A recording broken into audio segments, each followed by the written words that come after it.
Hello, this is Dr. Aida of Vascular Homeopathy. నా previous వీడియోలో types of anaemia and causes for anaemia గురించి నేను discuss చేశాను. ఈ వీడియోలో science and symptoms of anaemia and treatment of anaemia గురించి discuss చేద్దాం. అయితే ఈ ఎనీమియా జనరల్‌గా మేల్స్‌లో అయితే మనం 14-15 గ్రామ్స్ ఆఫ్ హిమోగ్లోబిన్‌ని నార్మల్ రేంజ్ కింద తీసుకుంటాం. అలాగే ఫీమేల్స్‌లో 10-12 గ్రామ్స్ ఆఫ్ హిమోగ్లోబిన్ పర్సెంటేజ్‌ని నార్మల్ కింద తీసుకుంటాం. అయితే దీనికంటే తగ్గినట్లయితే దాన్ని మనం ఎనీమియా అని పిలుస్తాం. సో, ఈరోజు నేను science and symptoms of anaemia గురించి నేను మొదటగా మీకు చెప్తాను. ద సింప్టమ్స్ ఆఫ్ ఎనీమియాలో ఫస్ట్‌ది ఏంటి అంటే ఎక్స్‌ట్రీమ్ ఫెటీగ్ అండ్ వీక్‌నెస్. అంటే చిన్న పని చేసినా ఎక్కువ టైర్డ్ అయిపోవటం, నీరసంగా అనిపించడం. రెండవది బ్రెత్‌లెస్‌నెస్ అంటే ఆహ్, దమ్ము, ఆయాసం అంటాం కదా!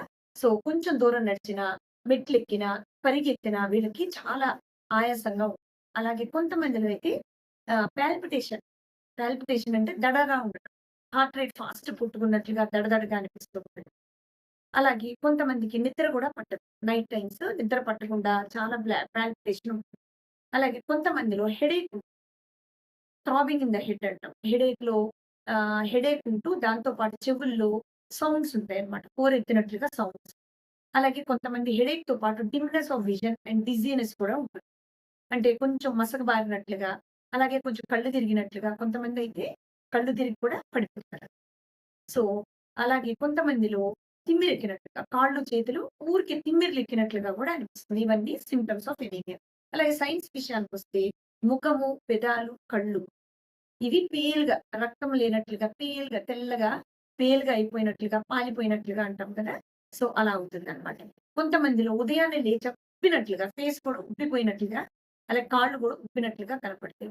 అయితే చాలా మంది ఎనీమియాకి vitamin supplements and iron supplements తీసుకుంటూ ఉంటారు. అయితే కొంతమందిలో ఈ టాబ్లెట్స్ తీసుకున్నా కూడా వీళ్ళకి హిమోగ్లోబిన్ అనేది పెరగదు. అయితే హోమియోపతిలో ఎర్ర రక్త కణాలు పెరగటానికి, అలాగే తెల్ల రక్త కణాలు పెరగటానికి, ఎనీమియాకి స్పెసిఫిక్ మెడిసిన్స్ ఉన్నాయన్నమాట. సో, అవి మనం తీసుకున్నప్పుడు, అలాగే కాన్స్టిట్యూషనల్ ట్రీట్మెంట్ తీసుకున్నప్పుడు, ఈ రక్తం శాతం అనేది పెరుగుతుంది. ఎనీమియా అనేది పూర్తిగా మీరు పరిష్కరించుకోవచ్చు. నేను చాలా మందికి ఎనీమియాకి నేను ట్రీట్మెంట్ ఇచ్చున్నాననమాట. అయితే ఈ ట్రీట్మెంట్ జరిగే క్రమంలో మీరు పాటించవలసినవేంటంటే ప్లెంటీ ఆఫ్ ఫ్రూట్స్ తినాలి. ఫ్రూట్స్ బాగా తినాలి. అలాగే మిల్క్ తాగాలి. అలాగే ఎగ్స్ తీసుకోవాలి. అయితే నాన్ వెజ్ తినని వాళ్ళలో వాళ్ళేం చేయాలంటే ఆహ్, డ్రై ఫ్రూట్స్ తినాలి. డ్రై ఫ్రూట్స్ తీసుకుంటూ అలాగే ఫ్రెష్ ఫ్రూట్స్ కూడా ఎక్కువగా తీసుకోవాలనమాట. So, do not worry.